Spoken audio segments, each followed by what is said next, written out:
Performing structure-function analysis on repetitive and disordered transcription factors is difficult. By coupling transcriptomics with the right cellular context, this approach better uncovers important structure-function relationships.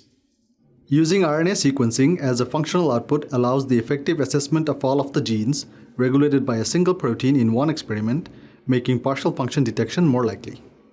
Partial function detection is particularly important for oncogenic fusion transcription factors, as we don't know how these proteins function, and their sequencing can lead to better therapies in fusion-driven cancers. Although we will focus on the disordered EWS domain in EWS fly, EWS is involved in other fusions that contain disordered domains with poorly defined functions.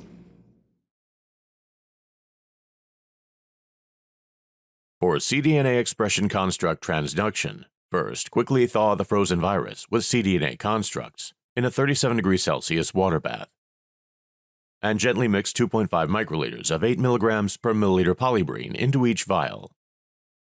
Next, remove the medium from one 50 to 70% confluent 10 cm cell culture plate per vial construct, and gently pipette the entire 2 milliliter volume of construct down the side of the plate. Rock the plate to spread the virus evenly across the cells, and place the plate in a 37°C tissue culture incubator for 2 hours, rocking the plate every 30 minutes to prevent any areas of the plate from drying out.